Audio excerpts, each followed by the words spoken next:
I go for refuge and enlighten to the Buddha, the Dharma, the Sangha. By my accumulations or practice of giving and so forth, may I become a Buddha to benefit all sentient beings. I go for refuge and enlighten to the Buddha, the Dharma, the Sangha. By my accumulations or practice of giving and so forth, may I become a Buddha to benefit all sentient beings. I go for refuge and enlighten to the Buddha, the Dharma, the Sangha. By my accumulations or practice of giving and so forth, may I become a Buddha to benefit all sentient beings. Sanye joda zoge jonam lo chancho bardo dane gyabzoch dage jinso gebe sonam ge dola benjire sanye jubare sho sanye joda zoge chonam chancho bardo dane gyabzoch dage jinso gebe sonam ge Dola benjire sanye jubare jo sanye joda zoge chonam chanjo bardo dane gyabzo che dage jinso kebe sonam dola benjire sanye jubare sho Om ye dharma he tu prabhava Hetum te sham data gato hyavatat te sham chayo niroda evam vate mahashramanaye swaha Om ye dharma hetu prabhava Sham datta gato yavatat te sham chayo niroda evam vate mahashramanaye swaha Om ye dharma hetu prabhavam Hetum te sham data gato hyavatat te sham chayo niroda evam vate mahashramanaye swaha. All phenomena arise from causes. The causes are taught by the Tathagata. This decision causes as well as taught by the grace here. Okay, now we turn to page 205, the three essential points by Yogi Mitrajogi. Page 205, 205.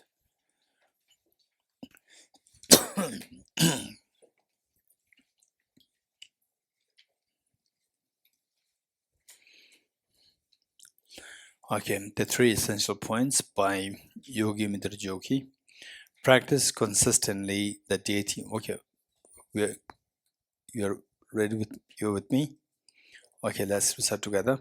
Practice consistently the deity meditation while still alive. Practice the instruction of transference of mind when close to death.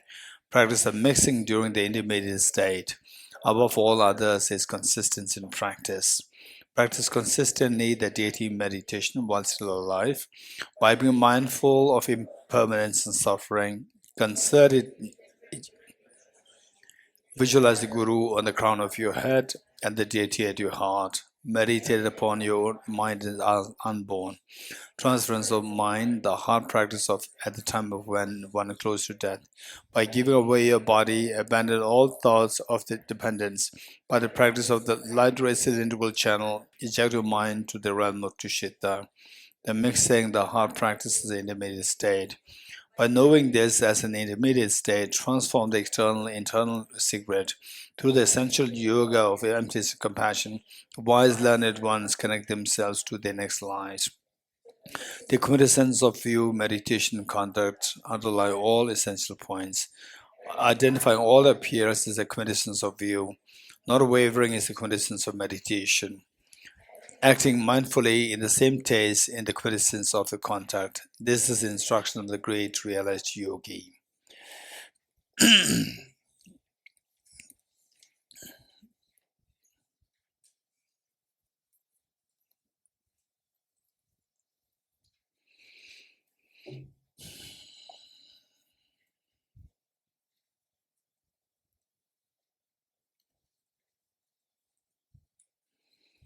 Okay, yesterday which page we were reading?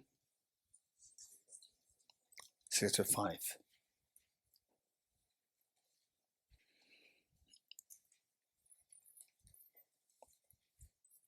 Okay.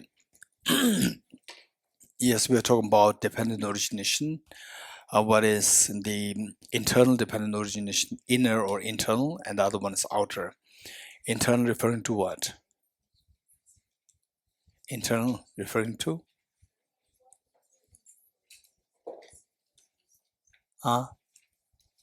Internal what? Internal, we said internal, outer, and causal and conditional. So what is internal referring to? Didn't anyone else? Internal and inner and outer, causal and conditional.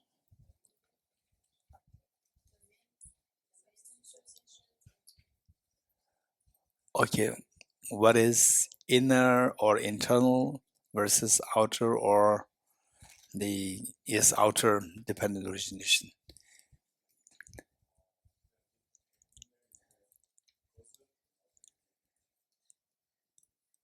Okay, what happened?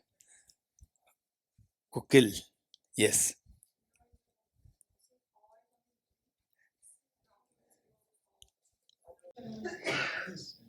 The mic.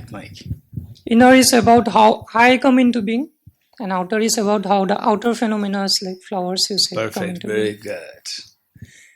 So, so we as the beings with sentient beings, how we come into samsara.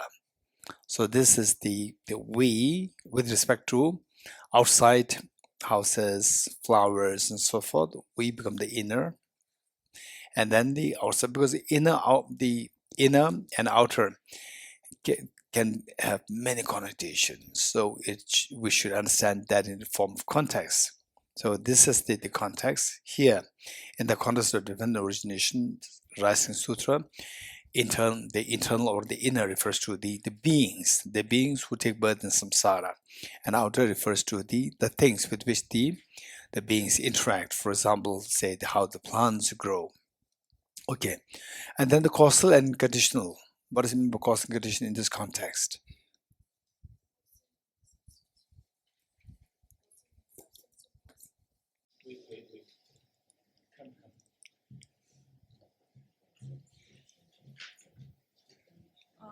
Causal cause is substantial cause, and another one is Conditional. conditional cause. Conditional is? Cooperative cause. Very good. So causal referring to the substantial cause, and the conditional refers to the cooperative cause. So what's the difference between causal and conditional cause? Causal, what is that? What is the difference between substantial cause and cooperative cause? Anyone, raise hands. And okay, doctor. Doctor. Mike.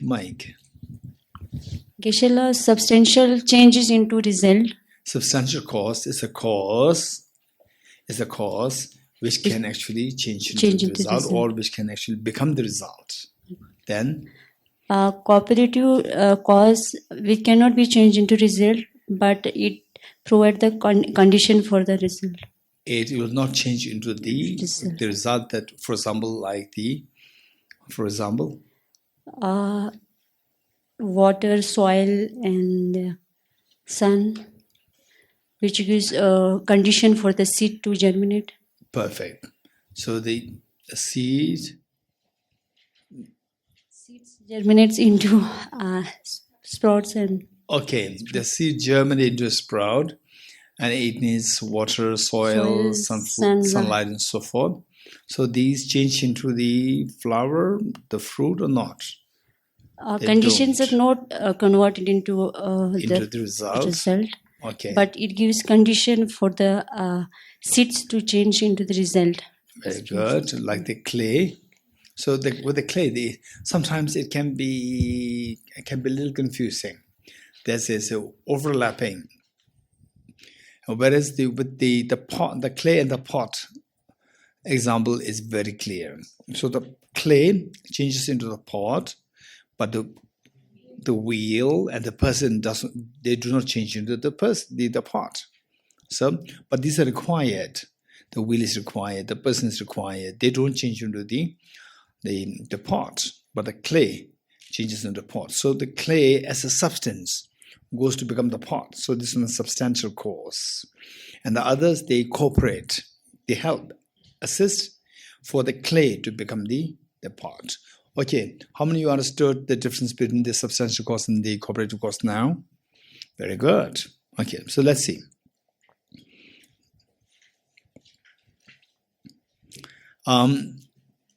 What we're discussing here is we are first discussing the external, the dependent origination. More of it says, let us reread from the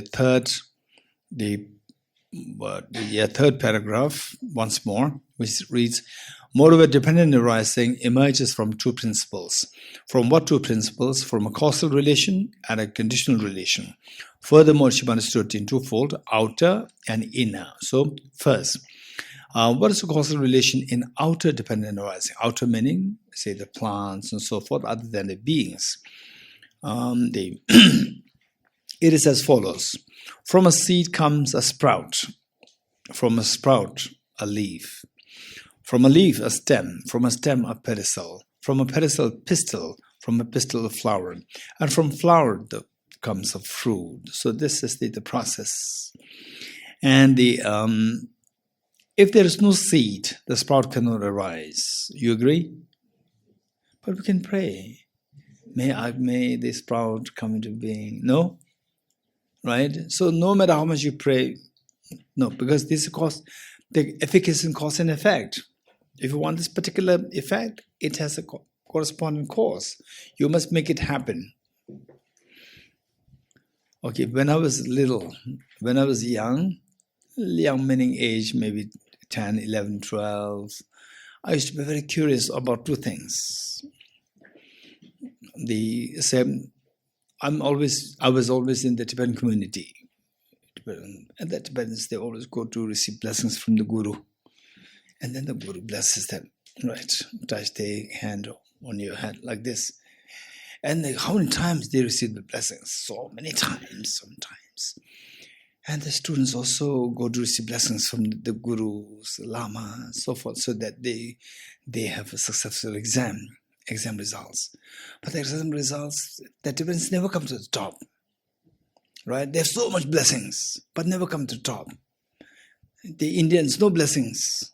Right? They're all top blessed. 90 Tibetans, 60, 70, maximum 80, Indians 98, 99, no blessings. But they get all these high levels. I was just wondering, how come, what's the benefit of the blessings? This is one question that always comes to me. So in a way, this little boy, myself as a little boy, he's not happy with these concepts. The non-compatible cause-effect relationship. Non-compatible cause and effect. With the effect, if you resort to non-compatible cause, non-congruent cause, it'll never give us the result. So this is something we should look. Now these are the blessing, the true ultimate source of blessing is Buddha, and Buddha taught that cause and effect. He said that don't go for these blind faiths. This is number one. And there are many other interesting things. Okay, for time less, otherwise we'll never finish this. Then it says, if there's no seed, the sprout cannot arise, and so on. Until finally, without the flower, the fruit cannot arise. If there's a seed, the sprout will form, and so on, until finally, if there's a flower, then the fruit will form. So just put the effort, the cause, proper causes, and the results will invariably arise. If you don't put the causes, no matter how much you pray, the results will never arise. In that process, the last paragraph, in that process, the seed does not think. You remember what we talked about yesterday? About the 4 fruits, 4 results, 4 fruits. What is that? Fruit of Strumentra? One's a street, the fruit once returner, fruit no more returner, arati, fruit of arati, very good, the 4 fruits. And what example did I give? Hey, Didi, what example did I give? If you want to go to Bay of Bengal? There's a tree, I don't remember. Tree, and then you go. Oh, that's interesting. Someday. Okay, yes. Okay, Gangu tree. It's not Gangu tree. Right? It's Gangu tree. Okay. Yes, Gangu tree then. Okay. If you want to go to Bengal, what we said is that we say that if you don't know how to go to Bengal, the easiest thing is jump into the stream. Right? Then it will take you to first it will take you to Haridwar, then to Varanasi, then to Bengal, right? And the river does not know that I'm taking you to Haridwar now. Now I'm taking you to Varanasi. Now I'm taking you to Bengal. No. How does it exactly know? How does it get to Bengal if it doesn't know that it's going to Bengal? Human beings, if you don't know, we cannot end up in Bengal. But how this river Ganga, how does it know that, it's going to Bengal? How does it know that? Anyone? Huh? Anyone? Hey, Medok, how does it know? You don't know. Right? Okay, Vedan. So the first river, it went there. Yeah. First river, the later river, okay, they followed. The first river, how did you know that there's a Bengal there? Found its way through the obstacle. It found its way. Somehow it found its way. So it's Gangotri, and then how did it water from there come to know that Bay of Bengal is there? It just reached the Bay of Bengal perfectly, correctly. How did you know that? With gradient, why not in Deer Park?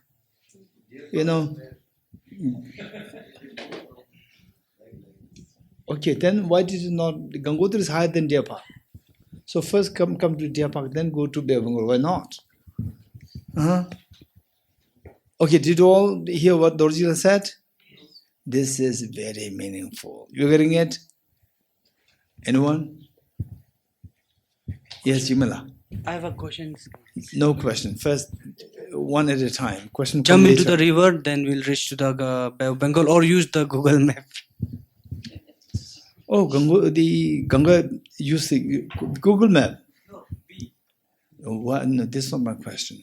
How the river Ganga know that there's a Bay of Bengal there? Follow the slope, so they'll reach to the... Good. Yeah. Okay, good. And Ravi? It follows the path already. It follows the path. What do you mean already? You said already? It follows the path. Already. Already meaning?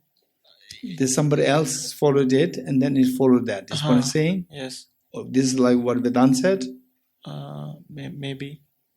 So if this is the case, then the first one who went there, how did the first water know that there's a Bay of Bengal there? It has certainly made the route. Okay, the Tinzi Yishala. The less resistance.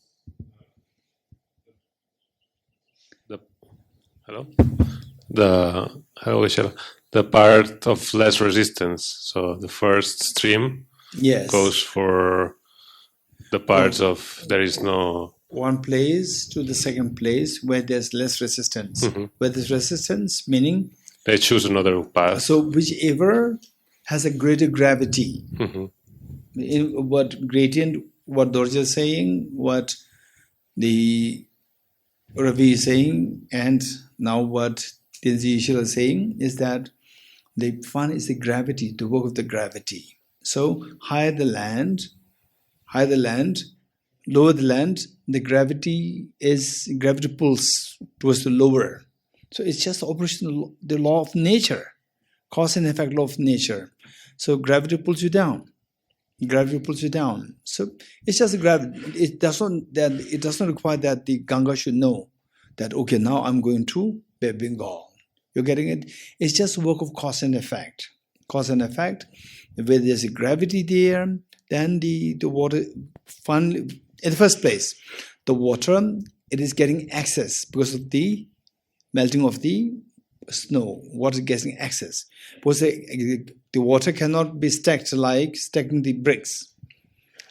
So it has to go for the level. And it's not a level, so to create the level, it moves, it flows. It flows from the place of the less gravity to the more gravity. So gravity pulls, it moves in that direction.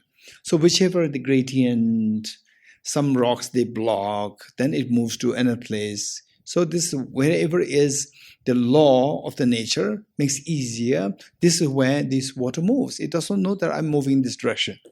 So this law of nature, cause and effect. So this says, when the seed is there, then the sprout comes into being. Seed with the other conditioned factors, then the sprout comes into being. If the seed doesn't know that I'm giving rise to sprout, and the sprout doesn't know that I'm giving rise to by this seed. You know that? This is cause and effect. This is cause and effect. Okay. So this is extremely important. If we gradually get a conviction, law of cause and effect, natural law of cause and effect, then we will tend to finally see that, okay, finally I have to engage in the causes if I need the results of this particular cause. And if I don't want this misery, I have to stop the causes of miseries. I don't pray to Buddha, please remove my miseries. It will not work. We have to get rid of the contaminant karmas. We have to get rid of the afflictions. We have to get rid of the inappropriate tension. Finally, we have to get rid of self-grasping ignorance. When that is not eradicated, no matter what we do, we cannot get away from miseries altogether. So this is the point. With this mind, in the last paragraph which reads, in that process, the seed does not think, I form the sprout. Do you agree? Not agree. The moment you agree, if you agree with this, is not that you're agreeing with the Buddha. This is agreeing with the reality. You're getting it? Agreeing with the reality. Say, when the sun shines, then sunflower, say which direction sun, which is east?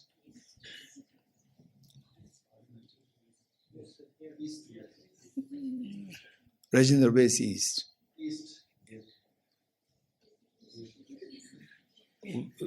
Okay. Okay, people, there are different E's. So I think, who said it? I think Peter said it. Point of view, right? Ajit is saying, is it here? And the Jimala heat is there. And Rajendra, I was checking with Rajendra. East, where? Now Rajendra is a little scared of Ajirji saying whether Ajirji pointed. Earlier he pointed there, that side. Okay, even Rajendra is not sure where the east is. Okay, so what I'm saying is that, say the sunflower is facing the west, and sun rises. The moment sun rises, the sunflower will turn to the sun, right? Does the sunflower know that there's a sun there is moving in that direction? Does it know? Does it know? Oh, now the beautiful sun is coming. It moves like this. No. Or does it know? Or does it not know? Hey, Dijala. Does it know or does it not know?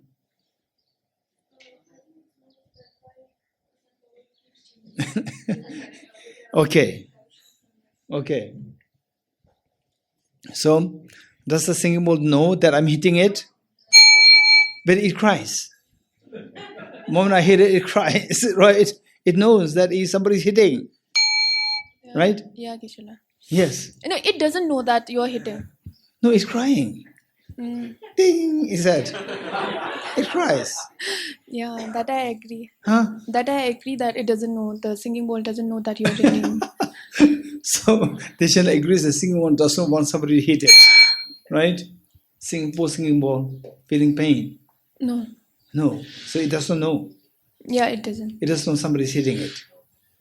Yeah, it doesn't know that somebody's hitting it. I think, I don't know like how I'm thinking that, but I feel like sunflower knows that where the sun and the direction of the sun is going. Okay, how many of you would say the sunflower knows that the sun is rising from the east, so therefore it changes its direction to the east? Sunflower knows it, makes sense? Oh no, it doesn't know. It's just a pure chemical reaction, right? It moves towards the light, makes sense? Okay. Same. When the bell rings for the lunch, we should be going which direction? Towards the kitchen, right? So when the bell rings, we have to go to the kitchen. But some people, right? Some people, when the bell rings, deliberately go down. Go down where? Towards the town, to the market, right? Instead of the kitchen, they go to the town. Some people, right? Some people, the morning bell rings, people should come here. And then you also, in the night, in the evening, you put alarm, right? Tomorrow at what? 5:45, right? And alarm 5:45 sharp. 5:45 you should be here, not waking up. 5:45 sharp. And the alarm rings, right? Okay. First they will say Buddham Sharanam Gacchami 5 minutes. Okay, alarm 5 minutes. Again, 5 minutes. Right? You're getting it? So who decided that? Who asked you to have 5 minutes extra sleep when people are doing Buddham Sharanam Gacchami? Huh? Who decided? Your mind decides. Say, whereas some people come on time. Some people, they don't come on time. But believe it or not, if all these sunflowers, they are chemically, they are okay. When sun rises, they'll all turn towards the east. Nobody will do the opposite. Nobody will be mischievous. You agree with? This is known as pure chemical movement. Movement due to chemical reactions. Whereas the sentient beings, we can move according to by the chemical plus against natural cause and effect, meaning that, say, there's a will there, there's a will, which makes you do the opposite. For example, say, if I push this flower, the flower falls. The flower will not challenge me, it will not come back. But if I push you, you fall and you challenge me, you come back. That is intention. You're getting it? Okay. So, therefore, so this is where the cause and effect, say if we operate on we see that there's something there. We can act against the natural force. You're getting it? We can act against the natural force. For example, say a river is flowing in this direction. If you throw a wood will flow in the direction of the river. You agree? But human beings, they can swim against the current of the river. So that is due to the intention. If you don't know how to swim, you have to flow according to the river. But if you know how to swim, you can swim against the current of the river. That's the intention. So there, cause and effect, but the intentions involved, that becomes karmic cause and effect. You're getting it? Okay, first let me finish this, and I know that there are a few hands coming up. In the process, the seed does not think I formed the sprout. Nor does the sprout think I'm formed by the seed. Likewise, the flower does not think I formed the fruit. Nor does the fruit think I'm formed by the flower. Yet, if there's a seed, the sprout will take form and arise. And so on, until finally, likewise, if there's a flower, the fruit will take form and arise. Thus is a causal relation in outer dependent arising to be seen. So, in other words, in cause and effect, if you want the result to happen, you must create the conducive causes. This is the message. You're getting it? Don't look for the unrealistic approaches. For example, Asians and the Westerners, to be very honest, I'm Asian. In Asians and the Westerners, to be very honest, with the outer dependent origination, the Westerners, they're amazing. The Westerns are amazing. All these now, the very sophisticated computers, they all came from the West. Because they know the outer cause and effect relationship so well. And whereas the Asians, for example, Tibet, although it becomes a little political, I'll say this. Tibet in 1940s, when the Chinese were invading, they were planning to invade. Look at what the Tibetans' attitude. They said, "Oh, Tibet is a land of the deities. Buddhas, Bodhisattvas to protect us. All the Dharma protectors are there. Nobody can invade Tibet." And finally, Tibet was invaded, and even the Dharma protectors, they ran with Tibetans. You're getting it? This is our lack of understanding of the outer dependent origination, which the Buddha taught. Outer dependent origination and the causal and conditional. We lack to understand it properly. So we expected some unrealistic cause to give rise to unrealistic result. This is the greatest failure, when we don't know the cause and effect. Tibetans, who very strongly believed in a lot of Buddha's teachings, yet they don't understand this. This is a problem. This is a problem. Okay, so next page. So how is the conditional relation in outer dependent arising to be seen? Now, causal is done. Causal is done. How the seed gives rise to a sprout, sprout gives rise to the what? Hey, the seed gives rise to sprout, sprout gives rise to the leaf, leaf gives rise to the stem, gives rise to the pedicel, pedicel gives rise to pistil, pistil gives rise to flower, gives rise to fruit. Okay, so this is the outer dependent origination with respect to the causal. Now the conditional. So how is the conditional relation in outer dependent arising to be seen? So look, these are not difficult. The only thing is these are the facts. We need to know the facts. So some people, they may be very good speakers, but they are lacking facts. When lacking facts, then they have to spend time just cracking jokes and time wasted. But some people have solid facts. So it's so important for us to have solid facts. With the solid facts, then you can grow. Gade, gade, para, gade. So these are the facts given. So look at these. What do you mean by conditional? What are the conditions based on which the Buddha is teaching the conditional relation to the outer, with respect to outer dependent arising? So how is the conditional relation in outer dependent arising to be seen? As due to the coming together of 6 elements. Now, conditional, causal related to the seed eventually changing into the fruit. Now, the conditional is what Dr. Le said, the cooperative causes which help the seed to become the fruit eventually. So it says, as due to coming together of 6 elements. As due to coming together of which 6 elements? Namely, conditional dependent arising is to be seen as due to the coming together of the elements of earth, water, fire, air, space, and season. Season here, it is written season here. In the Tibetan, it is time. And time, tu can be understood in 2 contexts. It can be understood as time, it can be understood as season, both. So keep in mind, just underline this time, but don't delete it. Delete the season, then it makes total sense. This is the beautiful translation.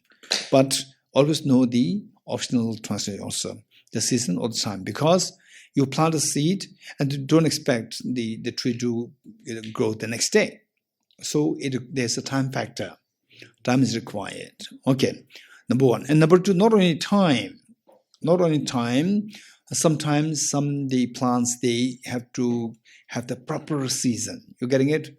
For example, like which fruits grow in the winter? Anyone? No, for example, say in Himachal, in Ladakh.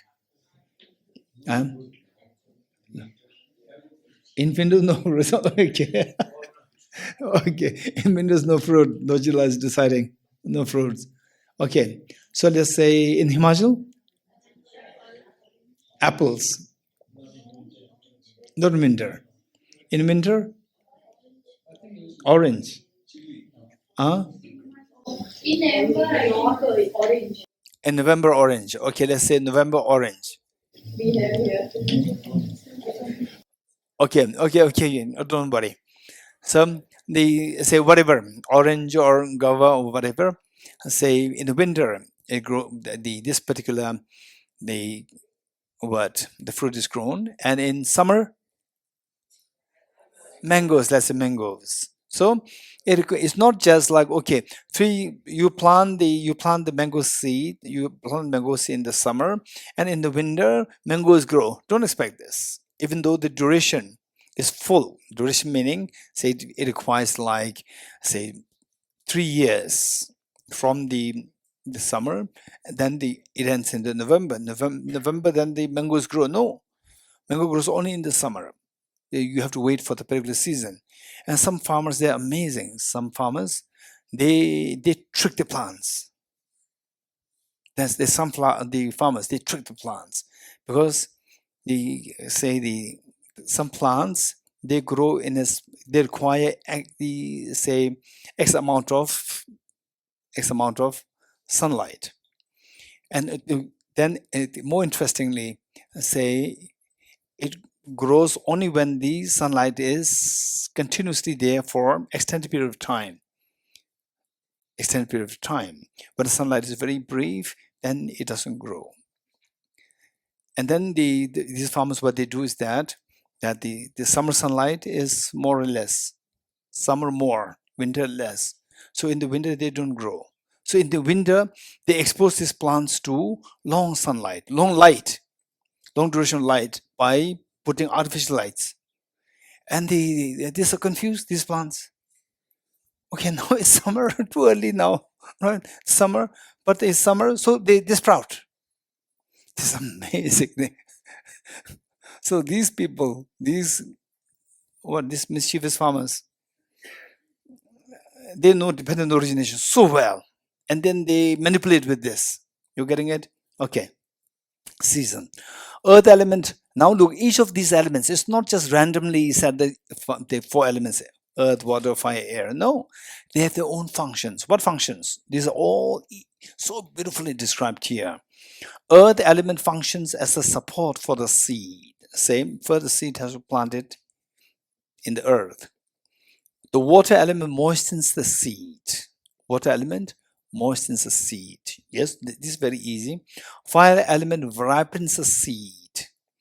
And the air element opens the seed. So all these things don't take for granted. Don't say, of course. Don't say, what do you mean by opening the seed? If the air is not there, how can it not open? You're getting it? Air element opens the seed. A space element performs the function of not obstructing the seed to expand. And season, the time, transforms. Because, say, the transform meaning, it is to transform from the seed to the sprout. Transform meaning it is to change. Change involves time. So, the more important, I would say, additional to the time, more specifically, the season. Summer season, winter season, and so forth. And season transforms the seed. Without these conditions, a sprout cannot form from a seed.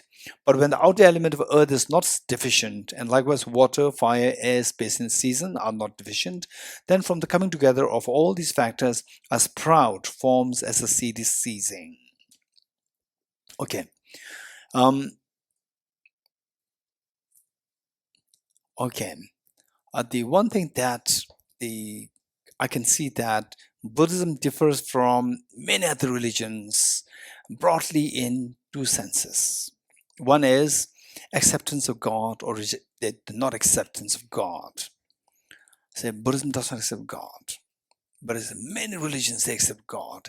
And one time when I was studying, and I was in my 20s in South India in a monastery, and so 2 things really amazed me, and I thought that there should be God. And all these many years I learned that there's no God. And then the 2 things, particularly one thing that made me feel that there must be a God. Right? It's amazing. So later studying this text, you see this all the natural cause and effect. And people The people, when see these phenomena, they are so amazed at who is driving this universe. So invariably, they concluded that there must be something there. And yes, I did really feel it. I did feel that at one point. So you may be wondering, what is that? Okay, the first, say, they initially it did not really strike me. It did not really strike me as much. And then later, when we were going through water crisis in South India, water crisis, because the in South India don't expect the snow water from the glaciers. Don't expect that in South India. What's coming from the ground. So what is that? Water table. So one time the water which we used to get from the ground, all the water dries up, and very scary. And then that thought simply naturally came to me. Okay, that's amazing. So this water, earlier we easily get water from the ground. Now we are not getting it. So how this water comes there? Then I think about it. So say what's the ultimate source of this water? Generally speaking, this water is coming from the snow mountain. Somewhere, snow mountain, Himalaya, wherever. So there, the snow melts. You agree? Snow melts and then forms river, and it flows down, and people live down there. So the water is essential part of our life. We need to have that for a living. So people close to the mountains, they get the water very easily, fresh water. Then in the plains, the water, if it goes on the surface all the time, the water gets evaporated. So the water goes down. Some water sent down so that it doesn't evaporate. That's amazing. Sent down and still keeps flowing down the plain because people are waiting there for the water. So somebody sent the water down and flows down. And people down, they just dig the earth, they get water. And then whatever water that they use, so much of water will go waste. All these wastewater will go into the ocean, right? So we have to replenish this water source. Where? Mountains. We have to replenish this. So how to replenish this? The only source is there is no external agent to create water on this, right? So source is the ocean. Then the ocean, the sun evaporates the ocean. And the ocean, then the water, evaporates. So then that is in the form of condensation. First evaporate, and then it is taken to the higher point, which is the mountain. Higher the point, better. It is taken there, and then it released in the form of the snow. Sometimes it is in the form of water, mostly in the form of snow. Because if it is purely water, then it just runs like this, one time, finished. Flood, killed, finished. Whereas it should be stored. And it can be stored only not in the form of water. It should be stored in the form of snow. So the water was converted to snow and kept it there as a repository in the mountains. So it gradually melts, not at one go. Gradually melts. Amazing. So because we need the water consistently we need water. So if the water goes one time, then next time you will not get water. So whereas if it's stored in the form of snow, then we can get it whenever you like, or consistently we get the water. So wow, this cycle is amazing. Who's doing this? We say nature, but nature doesn't know that there are some people waiting down there. And this water, again, we have to replenish it. Nature doesn't know this. It is inanimate object. So who does it? Either there should be God. There should be some agent who decides for us. God. Or it's a collective karma. These two things. One of these two. The nature doesn't know. And we call it nature. Whether it's God, whether it's karma, Then something is happening, and then we call it, because we don't know what the agent is, we call it nature. So that is one thing which really, really amazed me. Then another point which amazed me was that it was first time that I was all the time in Dharamsala since my childhood to Dharamsala. And then at the age like 20 something, so I went to Drepung, and then I was witnessing the farming. And the farming is amazing. So they say, now it has been about like, I think 20 or 25 years that I'm cut off from that place. Otherwise, if as far as I could remember, is that in the month of, say, the first, the land should be made soft. The earth is very, some clay and the soil, they are very hardened. I think in the month of, let's say March, some drizzle fall. So that is to now the hearts, the clay and the soil is softened by this drizzle. Then the farmers will go out. Okay, now the drizzle came. You go out now to break this, and the hard soil, break this. And after a while, then again the shower, it really showers, the rain showers. So when that is done, then you have to go to plant the seed. After you plant the seed, then it'll shower for another like 1 week. 1 week, that is for the seed to germinate into sprout. When it germinates a sprout, then the rain will stop for like 1 or 2 weeks. That's the time when you go out to remove the weed. Because the weed and the seed, they all grow together. So remove the weed. And then continuous shower for like 1 month to give water to the crop. And it stops. But that time it's already grown.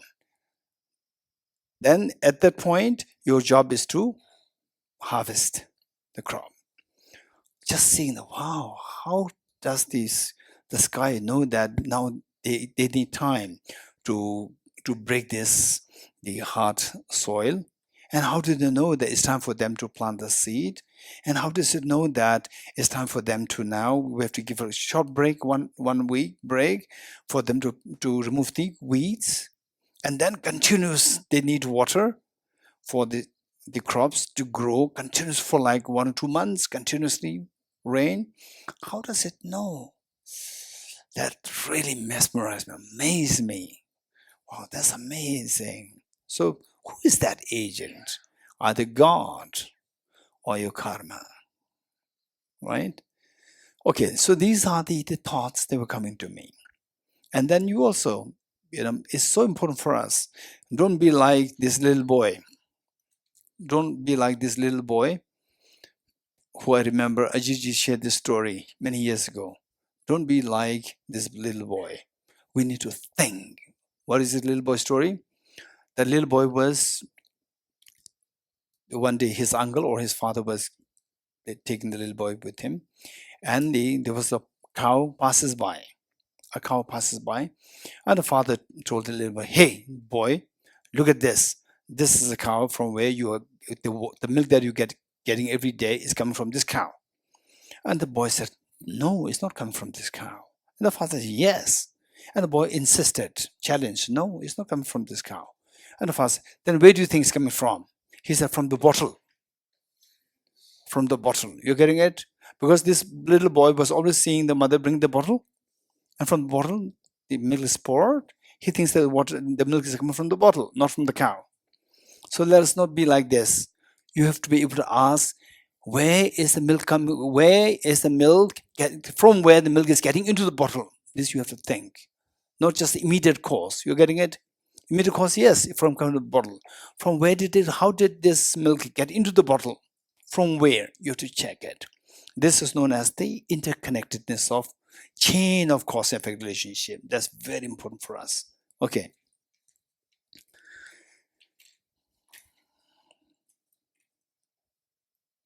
Okay. The earth element doesn't think I supported the seed. Nor does the water element think I moistened the seed. Okay, that is done? Yes. Next. Third last paragraph. The sprout is not created by... Okay. The sprout is not created by itself. The sprout. How this sprout from the seed, when the seed gives rise to a sprout, how does this sprout come into existence? Think of this very seriously.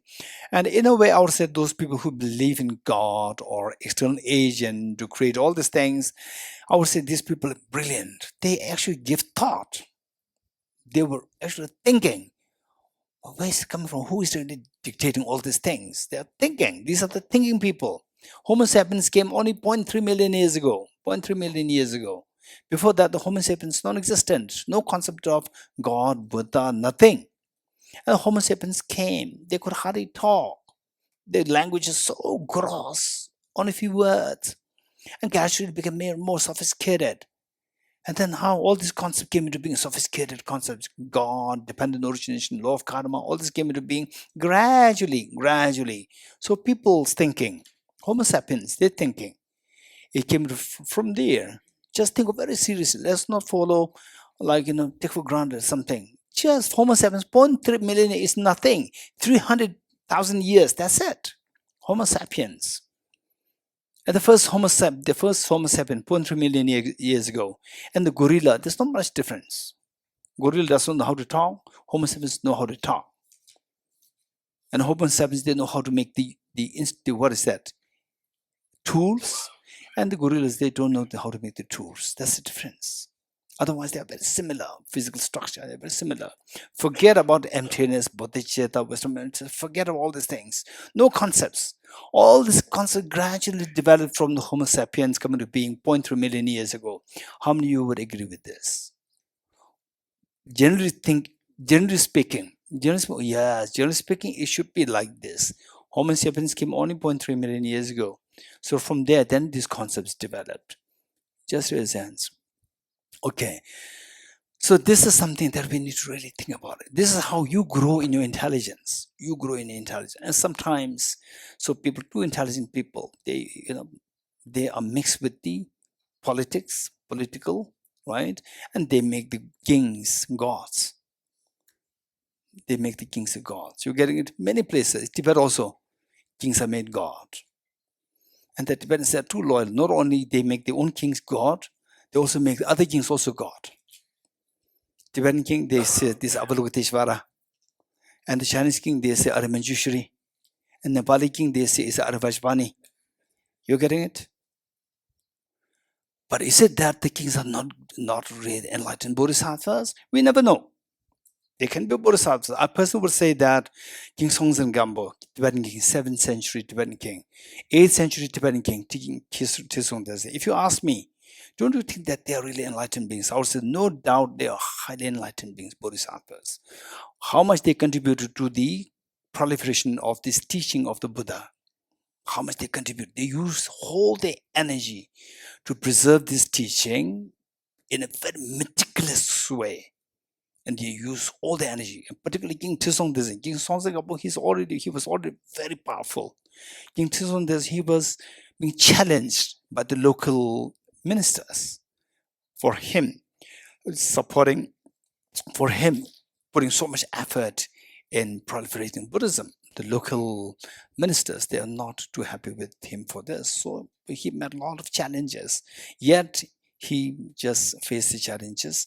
And what we're doing today, like we have His Holiness the Dalai Lama today, is because of all these plans made by these great kings. No doubt they are highly enlightened bodhisattvas. But are they gods? Gods meaning like the Buddhas and so forth? Not sure. The Tibetans, they were so good, so loyal to say Chinese king. Finally, the Manjushri king invaded Tibet. You're getting it? And the Nepali king, god of power, right? No power now. So look, this is true blind faith. So when you go to the extreme, so we should be, this is what the Buddha taught. See the natural law of cause and effect. Just think of 0.3 million years ago. Homo sapien came. Before that, what was existed on the planet Earth? Nothing. Nothing. No concept of God, no concept of Buddha, no concept of law of karma, no concept of dependent, nothing.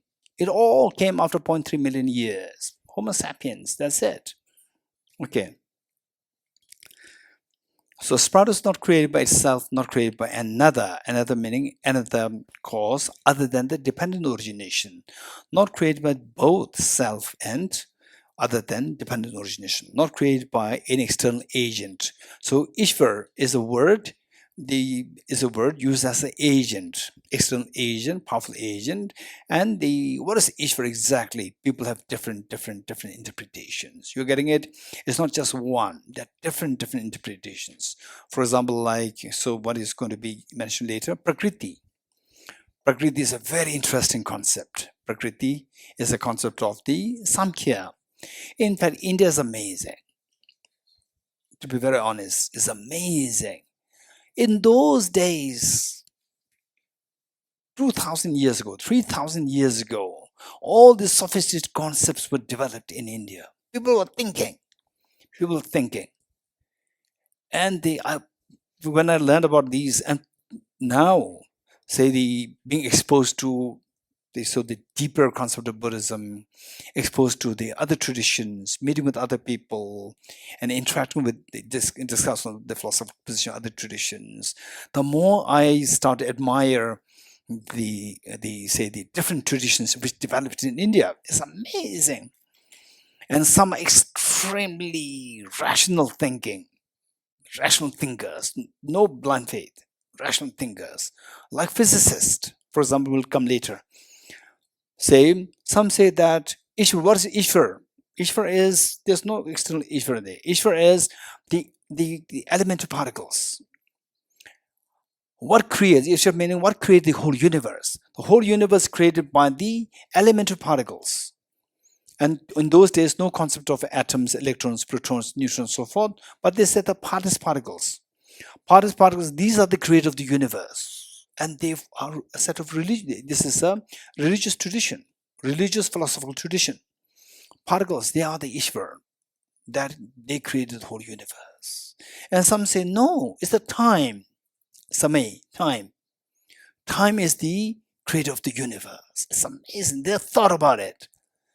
So, for example, in quantum physics, they said that singularity, from which the Big Bang came into being, singularity, which exploded. Singularity is the original spot of the origination of time and space. Time and space. So the space is with respect to the physical reality. Time is with respect to the temporal reality. So in India, already said, some thinkers, they said that some religious thinkers, they said that the space made of the particles, they are the creator, they are the God. This is God. And some said time is the God. And these two, modern science, quantum physics, would say that these two are the first things that came out of the singularity through the Big Bang. It's amazing, these thoughts. Okay.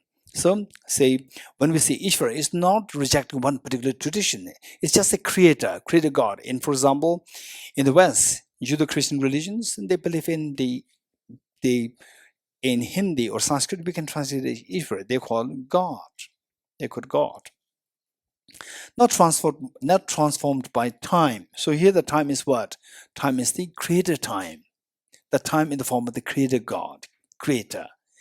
So, and not derived from Prakriti. What is Prakriti? This very interesting phenomena, interesting concept. It says that particularly studying the emptiness concept of Prasangika, if you understand the concept of Prakriti, of the Samkhya, then you can easily understand the Prasangika's philosophy. You can correlate them very beautifully. So this is what is being said. And and not born without any cause. There's no random cause. Say again in India, there's one philosophical tradition, amazing. So look, all these different possibilities are all developed by the thinkers in India in olden times. And the what is that? Charvaka tradition. Charvaka says, No, don't think of, the anything. There's nothing. So seeing is believing, right? There's no former life. There's no future life. So what you have today, that is it, right? Your mind came from where? Don't think of past life, past life. No, it's just costless. It's just, there's a random reduction. This is Charvaka philosophy. That's amazing. It's random. Seeing is believing, right? Don't believe in something which don't see. Seeing is believing. Radical. These concepts developed 3,000 years ago. And people who believe in the particles as they created God, these developed 3,000 years ago in India. They don't believe in external such agent. That's the particles. Like physics today. If you talk to a hardcore physicist, they say, no, there's nothing, no the former life, future life, nothing, karma, nothing. The particles physical law decides the whole universe. The whole universe is governed by the physical law, which is so empirical, which your eyes can see, that's it. Beyond this, what you cannot see is non-existent. This is what physics is. And this was already said by Indian thinkers in the past. Not all, one set of Indian thinkers. It's amazing. Okay. Nevertheless, through the coming together of the elements of earth, water, fire, air, space, and season, or the time, the sprout forms as the seed is ceasing. This is the conditional relation in outer dependent arising to be seen. Okay, now what we need to know is that what is inner dependent origination, what is outer dependent origination, what is causal dependent origination, what is conditional dependent origination. So these concepts, okay, yeah, now I understood it. Don't do like this. After the class, if possible, in a group discussion, first let everybody speak, or everybody just feel that. Say, what is the outer dependent origination? What is the inner dependent? Let people speak. And then what is the causal dependent origination? What is the conditional dependent origination? Again, let people speak. And then you, when you're on your own, think of these four things and see if you can really comprehend these four distinctly. If that happens, it leaves a very important imprint in your mind. Otherwise, you think, yeah, I know, it's very clear, I know, and then your mind is not activated. Your mind needs to be activated as much as possible. Okay. To be very honest, I personally, one time there is one boy, and whose father, of course, the whole family is a Buddhist family. And the father, I learned that the father, since his young age, till he was in his 40s or 50s, till that point, he was extremely pious, so religious, so pious. Suddenly, he became agnostic. Suddenly, age of 40, a little younger than me, like 50, 40, late 40s. Suddenly, he lost total faith in religion. Buddhism, he just lost faith in Buddhism. Then usually every day, early morning, get up, make offerings, do the prayers, and then invite monks to do some rituals at home, and then the food, during lunch, the food, call all the family members, hey, do this prayer, do the grace meaning food offering to Bodhisattva, do it. He's the one who was making whole family do that. Suddenly he dropped everything. He lost faith. Total faith. And then this boy was telling me, his son was telling me. And then I said, I'd like to meet your father. And he said that, no, he will not be happy to meet you. I said, why? Because he totally hates religion. Somebody from radical Buddhist to very pious religious Buddhist to no religion, total. And then it was strange enough. One day somehow, and his wife was still very, very religious. And one day at a place, I met his wife. And then he followed. when he was seeing me, he was staring as so like, two enemies, like this, staring like this. And I just say hello. I know all the story. So I just say hello, and he was saying hello, but artificially. From inside, there's so much resistance. I could see from his smile, not a genuine smile, resistant smile, just to make the other person, what? To comply with the other person's courtesy, right? Hello, right? So I could feel that. So to be honest, I told this boy that I'd like to meet your father. He said, no. I said, no. For me, somebody who doesn't believe in any religion, the best person for me to meet with is somebody who is non-believer. Because that person's mind is very clean. Doesn't have any presuppositions, doesn't have any belief system of his own. It's very clean. Then you can talk something. If the other person is intelligent, it doesn't mean that person should be Buddhist. Why? It's not necessary. Person should be a happy person. That's important. Even Buddhism for your happiness, not happiness for your Buddhism. Let's not forget it. All religions should be for your happiness, not your happiness for the religions. Don't forget it. Sometimes we forget that. If we put the religion at the top, no. Your happiness is top. The human flourishing of the human beings and the animals, sentient beings, that should be the top. And as a means, religions come into play. Buddha came to help the world to be a better world, to be a happier world, to be a peaceful world. So it should be means, should not be the end. Sometimes we tend to become so fanatic that is like the means is the end and the end becomes the means. That is wrong. Okay. The next, so now which page is that? 66, first paragraph. Last paragraph, okay.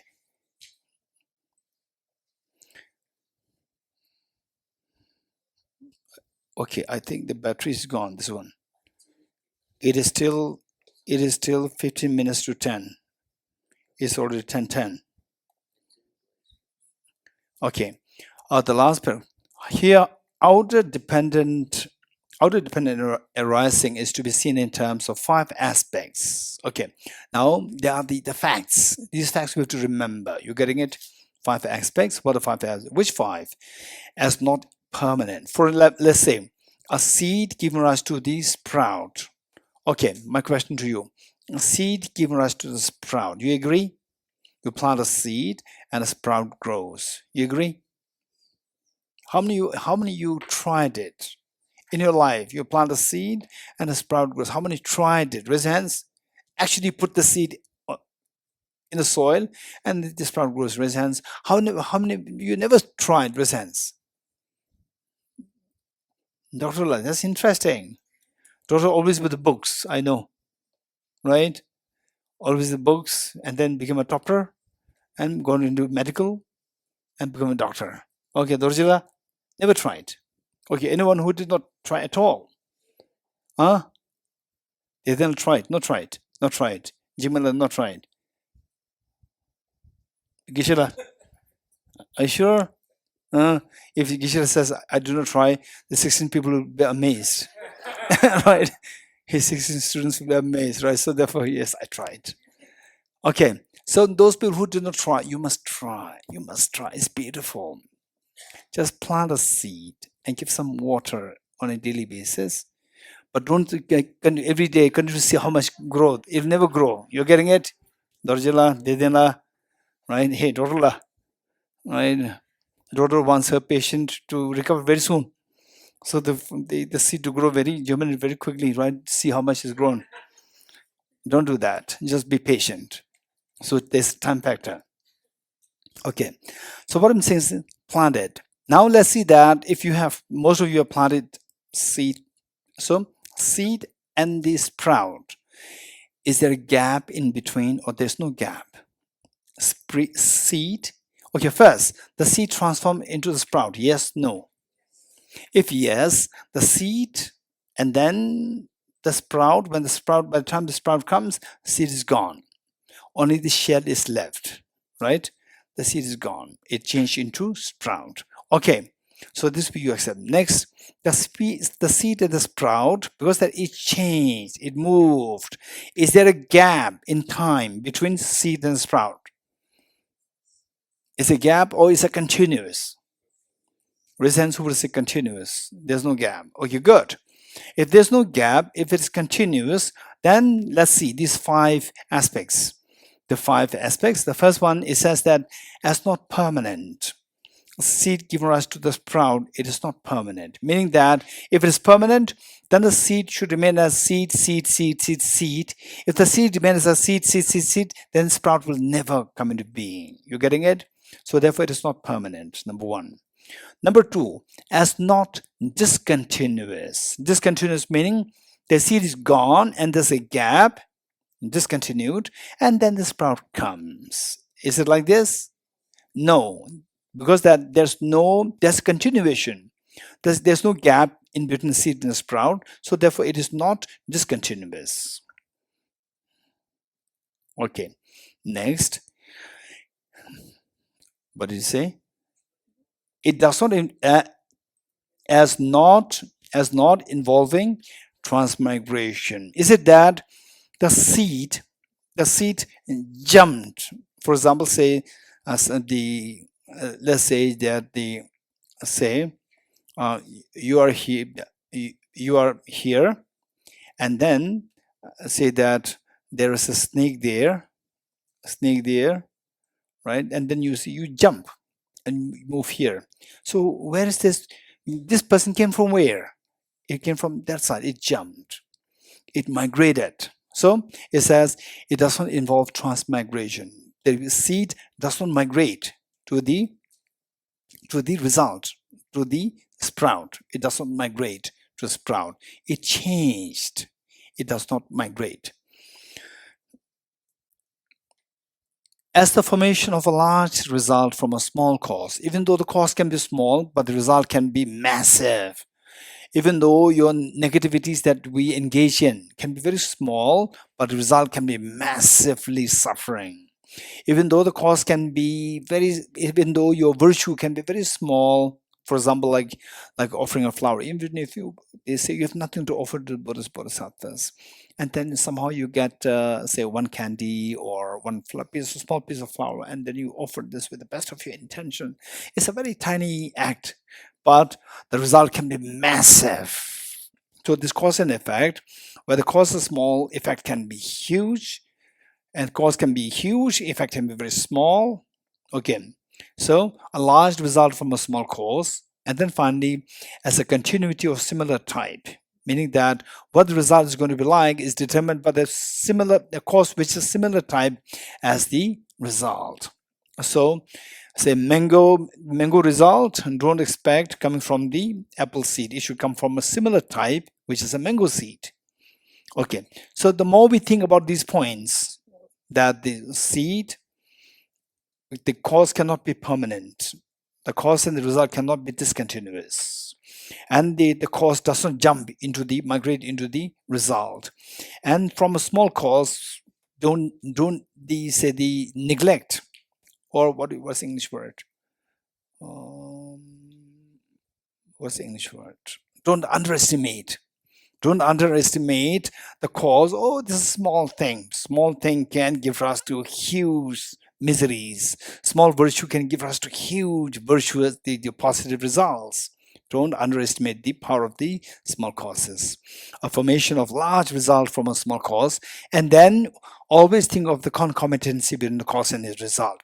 Concomitancy between the cause and result. What the result is going to be like, don't expect from a wrong cause. The cause and the result should be concomitant.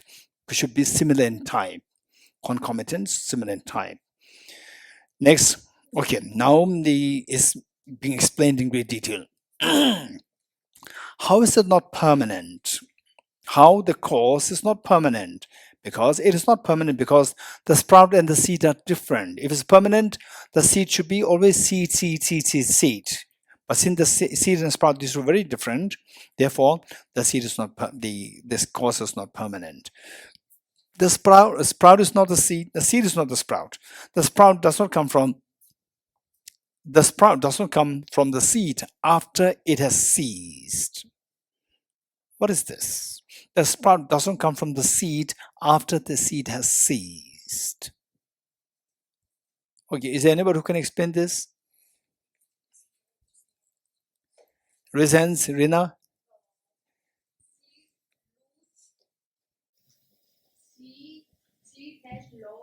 Its potential to be a sprout.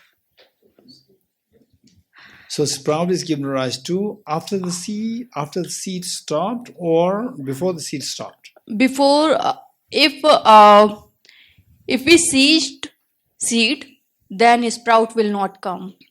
Oh, Suppose that Then if we roast a seed, then a sprout will not come. but when the sprout comes, seed has already ceased. Seed has transformed into No, seed ceased or not? It's changed, it's changed. which means the first moment is gone. Yes. So it has ceased. Ceased? 2023 ceased. Yes. 2023 changed to 2024. Yes. So the cause is ceased. Yes. So seed has ceased when the sprout comes. Yeah. So it says that the sprout doesn't come from the seed, which is after the seed is ceased. Is there anybody who can explain this? Okay, yeah, Rajula. I think it means that when the potentiality of the sprout will cease, and then automatically the seeds will not come into rise. Okay, so let's say seed and the sprout. So it says the sprout doesn't come from the seed after the seed has ceased. When the potentiality of the sprout will come to stop. The potentiality of the sprout is with the sprout or the seed? Seed. With the seed. So? When it ceases, and the results will not come to arise. So when the sprout comes, potentiality of the seed to give rise to the sprout, that potentiality is gone or not gone? No. Not gone. Not gone. Seed is gone. When the sprout comes, seed is gone. Seed is no more there. When the sprout comes, seed is still there or is not there? No. It's not there. Not. So when the seed is gone, all the characteristics of the seed is also gone. Yeah. For example, if the flower is gone, flower is burnt, the color of the flower, the shape of the flower, everything's burnt. Yes. Likewise, when the seed is gone, all the characteristics of the seed is also gone. Yes. So including the seed's potential to give rise to a sprout is also gone. Right? So therefore, the sprout is given rise to when the potentiality of the seed has ceased. You agree? Yes. Okay. Okay, Jimela. So for me, this sentence, the sprout does not come from the seed after it has ceased, means that the sprout started to come from when we just planted the seed. From that time, that moment, it started to transform or changes into sprout itself. But it takes time to come out and to see Okay, so before the sprout comes out, the sprout is already there. Sprout is there or not there? It's not there. It's not there. No, it's there. It's not there. So the sprout. The seed has potentiality to give the rise to the sprout. So the sprout comes and the seed is gone. It has transformed. It's not gone totally. Oh, it's not there. Yes, it's not there. It's not there. Not there. Because seed is not there. All the characteristics of the seeds are also not there. When the flower is not there, the characteristics of the flower, like the color, the shape, and so forth, they're also not there. No. So therefore, when the sprout comes, the seed is not there, and all the characteristics of the seed are also not there when the sprout comes. So the potentiality of the seed to give rise to a sprout was also not there. Because that is the characteristic of the seed. Okay, yes. So it's not there. Characteristic of seeds are characteristic of seeds has transformed transformed into being when the seed stopped, when the seed is not there. So this statement is not correct. It's correct, sir. Okay. It's correct. But okay, now let's see what Navin has to say, right? Okay, first Navin, you have to say you agree with the statement or not? I agree, Geshe. Okay.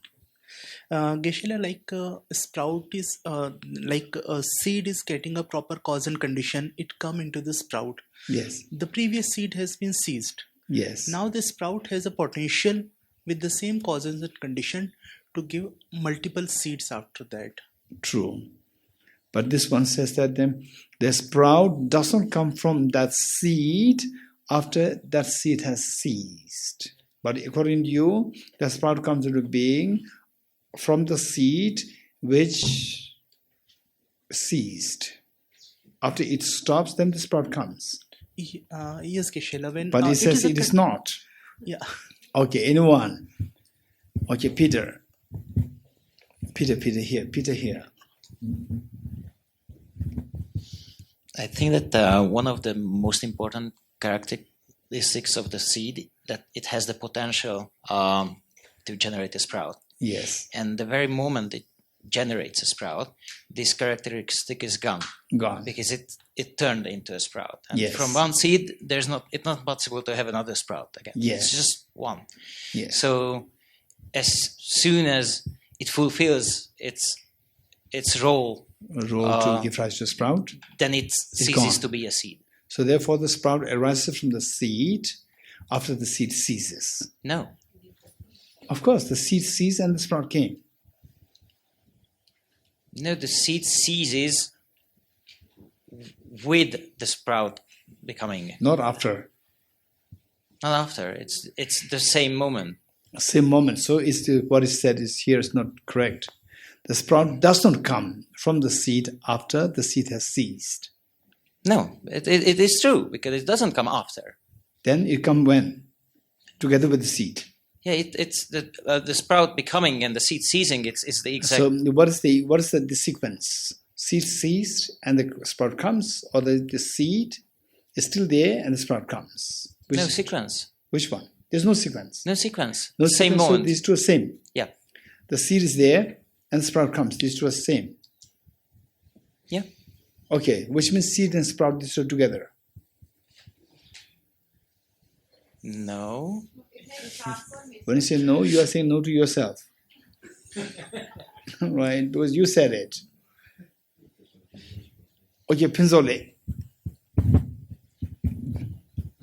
Geshe, I do agree with the statement that, the sprout doesn't come from the seed after it has ceased. I think that the process of seed ceasing and the process of sprout developing, it is happening simultaneously. So as soon as the seed loses its characteristics, it ceases. At the same time, the sprout develops fully. Okay. So the sprout which has developed fully, it doesn't come after the seed has fully ceased. Okay, so the sprout comes when seed is still there. Yeah, when the seed is still in the process of getting seized. So when seed is in the process of ceasing, the seed exists or not exists? Yeah, it exists. It exists. Yeah. So seed exists and the sprout also come into being together. But because you said that the seed in the process of ceasing, the sprout comes into being. You said it. Sprout is in the process of becoming. It has not fully developed. Okay, the sprout is in the process of becoming. Yeah. Which means sprout is not there. Not fully there. There or not there? Huh? Okay, then this is samsara. Yes, of course. Then samsara, dorjila, then jimela.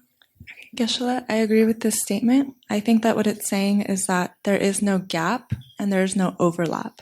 So there's no gap between the seed ceasing and then the sprout coming, and there's also no overlap in which the seed is how still to explain there. this word? First, explain the sentence. The sprout does not come from the seed after it refers to the seed. The seed has ceased. So if the seed has ceased, then the sprout cannot come from it because the seed has ceased. the seed has already stopped being, so the sprout cannot. So when the sprout came, we see the sprout is coming. The seed has to have been there and not cease.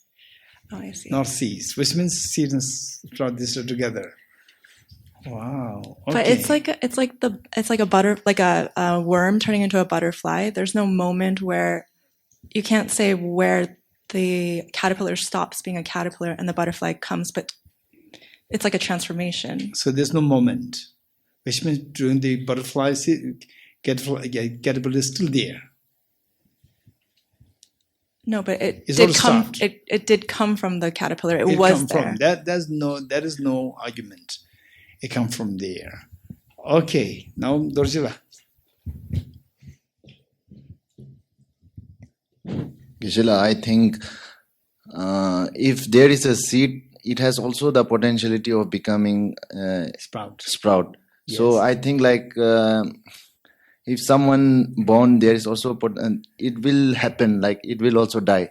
Like that, if there is a seed, it will also sprout. So seed and sprout, are these together at one time, or these two are not together? Not together at one time, but So the say which comes first? seed comes first. Seed and then sprout. Is there a gap between the two? No. No gap. So the seed stops and the sprout comes. It is like so if the sprout comes after the seed ceases, then it says sprout does not come from the seed after it has ceased. This is the question. Okay, Jimela. After Jimela, Nohala.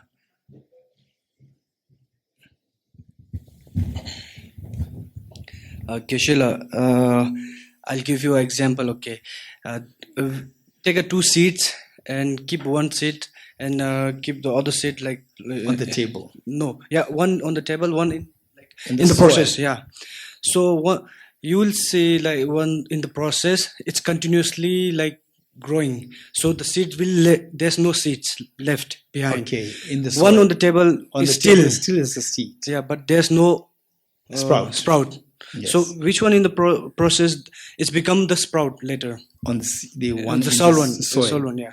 So, So- there's no seeds. Yes. So the sentence, the line says like the sprout does not come from the seeds after it ceased. Yes. So that means when it ceased, like we put in the soil, like there's no seeds. Yes. So the potential, or which one on the table, it has a potential, but it's not seized yet. Yes. Right. So what?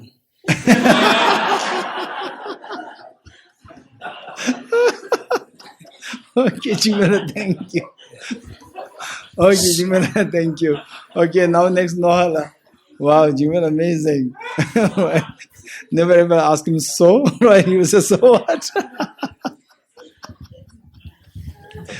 You know what he's saying is that I've given you everything. Don't say it was so and don't expect next thing. I've given everything. So what? Okay, Noha. I think that the question of when the seed stops to be seeds and the Sprout. Plant begins to be a plant, it's a question of labeling, because I can think that one leaf is enough, and he thinks that two leaves are enough. So it's a question of labeling when it stops to be a seed. Okay, when the one leaves comes out, is it sprout or not sprout? No, because okay, this is my question to all of you. So what Noah is saying is a little complicated. So some people say one leaf comes out, still they will say it's not sprout. For some people it may be two leaves. When the two leaves come, this is sprout. For some people say no, one leaf is good enough. No, you don't have to wait for two leaves, right? So what is your opinion? When one leaf comes out of the seed, is it sprout or not? Okay, so majority says that one leaf is good enough. It doesn't have to be, I think that it's the seed Labeling. is a seed of a lemon because it has the potential to give rise to a lemon. tree. So it's not only a question of labeling, but a question of potential. Yes. So when the sprout comes, seed ceases or not cease? Okay, now the Dr. Nivedaraji and then Kunjole and then Ilhajunla and then so Dr. Nivedaraji and then Tenzpiala. And then Rahul, yes, okay, yes. So first we go. Geshe, when the sprout arises, the potentiality of the seed ceases. Yes. So both of them seem to be the same event. Same event. The sprout rising. Sprout comes into being when the seed ceases. Yes, the rising of the sprout is the ceasing of the seed. So the sentence needs to be modified. It may be the translator's error. No, Geshe. No. Which sentence, Geshe? So it's not coming after it has ceased. Yes. Nor is it you agree, not agree. Sorry? This sentence. Sir, Geshe, I agree. This sprout does not come from the seed after it has ceased. Correct, because it cannot come after it has ceased. Because if it then has when ceased, does it come? At the same moment, Geshe, the arising of the Which sprout means is the seed and sprout is together. The arising of the sprout is the ceasing of the seed. Okay, thanks, Piala. Okay, what we see is that you have some explanation. So when the question is asked, then you get stuck. You're getting it? You have to identify these areas. You have to identify these areas where you get stuck. Then this is where you go into the nuances. For example, this little girl, she's expert in identifying these, where you get stuck. She's so good at this girl. Yeah, okay. Geshe, I'll try. There is no inherent production. So this is not a question. The question is, the sprout, does it arise from the seed which has already ceased or not? The production and the sprout, which is arising from the seed, is coming from the mind. There is no inherent production. That is how. Okay, first, there's a trap. The sprout, does it arise from the seed? Yes. Good. Yes. The sprout, does it arise from the seed which has already ceased or seed which has not ceased? There is no time gap. There's no time gap, which means the sprout arises when the seed is not ceased. Yes. So the seed and sprout, these are together. No, because... Which means the seed has already ceased. No, because the production is coming from the mind and there is no time gap. These two things, are they together or not together? They're together but not At the time same. when the sprout comes into being, the sprout and the seed, are they together or not? Yes. These two are together. They're not the same, Geshe. This is not my question. Are they together or not? Look, getting easily, you get stuck there. So these are the areas we need to identify. Don't think that this is somebody challenging you. You getting it? We have to identify these areas where you cannot answer. So this is where we are growing. You're getting it? We'll think more. We'll think more. Very good. Okay, now we have some people who are there. Okay. Ishalamala. Oh, yes. Yes. Oh, sorry. No, Ishalamala, then Rahul. Okay, Geshe. Number one, as per Arya Sangha stated in the three conditions and a statement, the three statement, based on that he said there is a three conditions. Yes. So the last condition was a condition of potentiality. Yes. So the seed has the potentiality to become a sprout. Yes. Right? Yes. So the second aspect, the outer dependent arising is seen in terms of 5 aspects. Yes. The not constant. Second one is not discontinuous. Not discontinuous. So therefore, the first moment of disintegration is the first moment of arising of the sprout. Yes. So it happens simultaneously, as per my understanding. Done. Next question. Say if these two are simultaneous, the sprout and the seed, are these two together? The potentiality of this sprout is together. That's not my question. Seed and sprout, are these two together? When the sprout arises, seed, is it still there or not there? Okay, yes. What yes? Geshe-la, that we have to.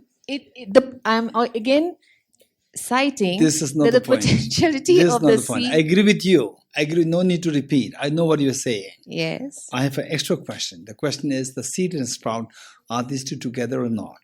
Yes. Together. Together in a sense like Together or not? This is no sense. Together or not? Okay, Rahul. Actually, how Ishidamara tackled the matter, she did it so well. She connected with the actual source. Did so well. The only thing is that the nuances there. There's some nuances there which we have to identify and then give the answer. Yes. I have little bit confusion, sir. Geshe-la. We're talking about sprout arise from seed. Yes. So is it possible without root? If seed without root, so how can we sprout get form of flower? Okay, that's interesting. That's true. So now we have the seed, the root, and the sprout. That's interesting. Okay. So I think first, before you go to the next point, you brought a very interesting. What is that? It's not only seed and sprout. There's another factor, root, right? When is the root? This is a question. Okay, Rahul, my question to you. Did you ever plant a crop? Anything? Okay, sir. Did you ever plant something? Yeah. Did you ever plant a seed? Did you ever do that? Yes. What did you do? I do that. What did you plant? Mango tree. You planted? Yes, sir. Are you sure? Yeah. And then when you plant it, okay, say after 2-3, you planted, or you are saying that I will plant? These two are different. I planted. You planted, okay, then that's good. And did you do what the doctor did? All right, you plant the seed, and the next day you can open it. No. How much is grown? You never checked it. You never checked it. No. You have to check it. You're getting it. If I to get this answer to your question, what seed, root, and sprout? For this, you have to check it, because the sprout and the root, these two come out together, not different. You're getting it? These two come together. Two things come out. One becomes sprout, one becomes the root. But with time, seeds has been grown now. This is what I'm saying. So first, it's not that, say, the sprout and the root, these two come together. Not that seed, root, and sprout. Right? Sprout and root, they come together from the seed. If that's the case, then the question is, the sprout, when it comes out, the seed is still there or not there? Still there, but when it's grow, has been gone. This is, yes. When the sprout grows, means when the sprout comes out, the seed is not there. Not there, sir. Not there. Not there. So which means that the sprout grows from the seed which is already stopped. Already. But the text says not. Is there anyone left? Okay, here, the Kunjogle, Ladunle, and then Vijayala. Then we'll stop here. Manla, yes. Geshe-la, can I try another example? Of course. Okay, so let's say we have 2 cups. Yes. And one cup is full with Yes. water and the other is empty. Yes. So when here it's empty, here in one cup the water is full. Yes. So when we are pouring that water in this, water is still in here, and it's water is like So they say there are 2 containers. Mhm. 2 containers in my right hand and left hand. That will be easier. Here, don't say here. So now we'll be very unhappy. Because 10 years ago he said, Geshe-la, don't say here. Because in the recording, nobody will know what is here, right? You have to say in the right hand and left hand. The cup in the right hand and cup in the left hand. Left hand cup is empty. Yes. Right hand cup is full of water. Yes. And from there you pour half to the cup in the left hand, right? Yes. So which now we have half. Yes. So in your left hand, the sprout, it is becoming, Geshe-la. It's in the process of becoming. Yes. And the water which is it's still there, so it has not ceased yet. So until the water in your right hand has fully gone into that another one, it has still not yet ceased. So it's in the process of both becoming and ceasing. So you're happy? Now can I go back to the seed and the sprout? Yes. When the sprout comes out, seed exists or not exists? When it's coming, like in the process of coming out, still seed is still there. When the sprout is in the process of coming out, the sprout came out or not? It hasn't fully came it's not fully there. It has not come full. Yes. But when the sprout is coming, in the process of coming, the sprout is already out or not? Yes. Yes. Seed is still there, not there. Seed is still there, Geshe. So seed and sprout are together. But the seed has not fully ceased. This is not the question. Seed and sprout are these two together. Oh, yes, Rajana.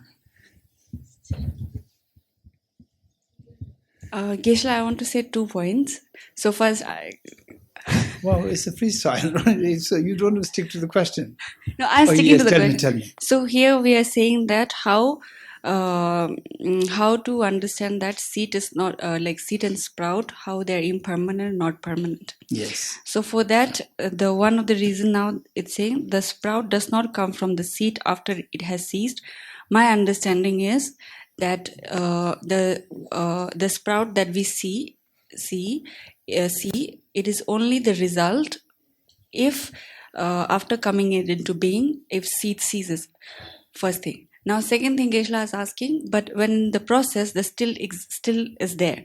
Now, the second point is that my answer is, yes, they are together, but the moment seed and the sprout, when it's in the process, now Geshe, this is my point, that seed in the first moment when the seed was not germinated into the sprout, say for example, like there were 10 cells in the seed. 10 cells. 10 cells. There were 10 cells in the seed. Now, what subject did you do when you were in college? Botany. Botany, yeah. 10 cells, yes. Like I'm just giving a 10 cells, yes. So then now that 10 cells, the next moment when it has the conditions, so one of the cell, there were 10 cells before. Now this cell, one of the cell from the 10, one changes into the, say how he says, root, then one changes into the leaf. Now when we say seed and the sprout together, we are not calling the seed when it had 10 cells. So now when we're seeing that seed and the sprout together, we are talking about the seed which has just now removing the 7 cells. You're not good at mathematics. No, Geshe, from the cell to remove it becomes 7. Sorry, Geshe, 8. Horrible at mathematics. Yes, so 8 cells were there. Now, because of which, when we say seed and the sprout exist together, we are not saying the seed which were at the first moment. Now here, the immediate cause is different from the seed that we are talking about. So this is my point. And because of which now the gap is not there, and the continuum is there. Is that this is interesting. We need to take note of that. What she's saying, seed, for example, let's say seed which has 10 cells, seed which has 8 cells. So seed which has 10 cells is gone when the sprout comes, but the seed with the 8 cells is still there. So these two seeds are not same, but still is still there. Seed is still there. This is a very interesting reflection. Very interesting. It makes sense. But seed with the 10 cells, gone or not gone when the sprout comes? It's gone. 10 cells is gone. So the sprout came into existence when the seed with 10 cells is ceased. Yes. So that's why it is the condition for the. So whereas here it says it does not. The sprout does not come from. Yes, does not. Does not come from the seed after it has. Okay, now Vijayla. What Hudson said makes sense, but then the question still remains. Yeah, I think what Ladonla says is amazing, but for those who never studied botany, I would say that if we say that the sprout and the seed are together, then it's a problem because cause and effect cannot be together. But if we say that the result comes after the cause, then it's also a problem because that would sound like the result comes with no cause because the cause is not there. Yeah. So I think we have to say that when the sprout is arising, still in the process of arising, the seed is in the process of ceasing, and therefore the seed is still there because it's still in the process of ceasing. But the sprout is not there yet because it's still in the process of arising. And when the sprout has arisen, the process of ceasing of the seed has completed, and therefore the seed has ceased. So the two are never together, and we can explain it that way. Okay, my question. So the seed arises, the act of the seed is act of sprout arising and the act of seed ceasing. These were simultaneous. Yes. So the sprout arises when the sprout is there, when the sprout comes, which means the sprout exists, the seed is there or not there? It's not there. It's not there. It's not there. So the sprout arises after the seed ceases. Yes. So the text says no. The sprout does not come from the seed after it has ceased. I think we have to explain this statement to mean that the sprout is not in the process of coming. Okay. Otherwise, we are doing ultimate analysis already. Okay, Manla, then we'll stop here. I think maybe in the context of this sentence, we have to think in terms of the ceasing of the entire continuum of the seed. So, sorry, no, because this sentence actually is trying to explain that there is no time gap between the seed ceasing and the sprout arising. So when they say that the sprout cannot arise before does not arise from the seed after it has ceased, I'm actually interpreting it as the continuum of the seed stops entirely. So that means there's this time gap where arising is not even happening. The process has stopped. But somehow, after that, then the sprout comes up. So that is what I understand by this sentence of the sprout does not come from the seed after it has ceased. Done? Yeah. Okay, my question. When the sprout arises, seed is there or not there? At the moment of the sprout arising, the seed has ceased, but not in this context. When the sprout arises, meaning that when the sprout exists, Mm-hmm. the first moment of existence, the seed is there or not there? The seed is no longer there. Not there. No, it has So transformed into the sprout. Yes. Yeah. So the sprout arises from the seed which has ceased. Yeah. So yes, no. Yes, but it is not in the context of this sentence. Yes, no. Yes. Yes. So the text says, let me read it. I'm not going to say anything from my side. You may. Yeah, I know the sentence, but I'm just saying the continuum of the seed has ceased. So I'm interpreting the cease as the continuum of the seed has ceased. So this not word the cannot be seed has accepted ceased. literally.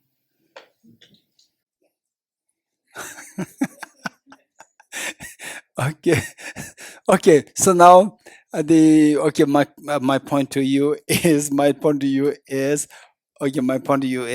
okay. Let's say the seed ceases.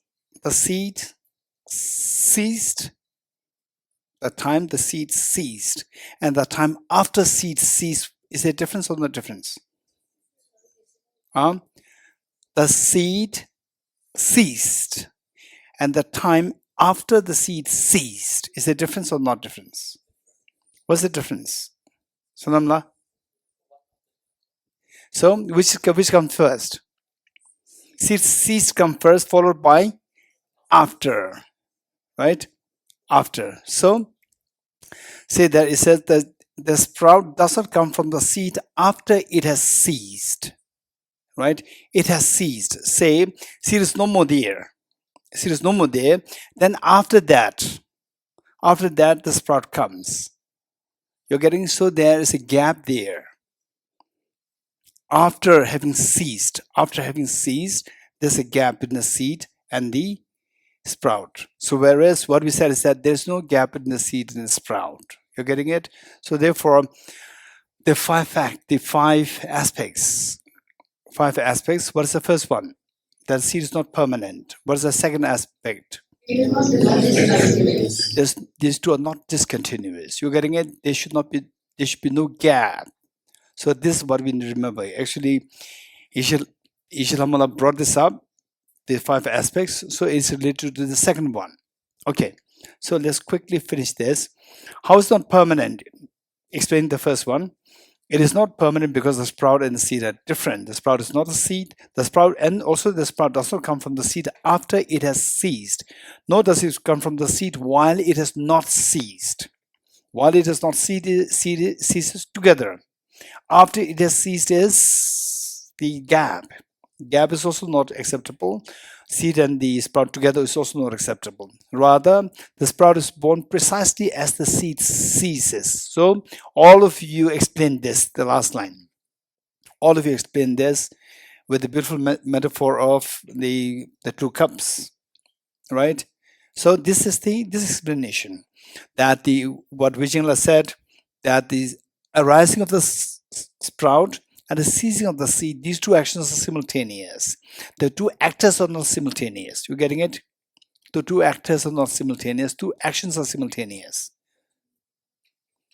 Say the sprout arising, act of arising. You're all talking about the act of arising, right?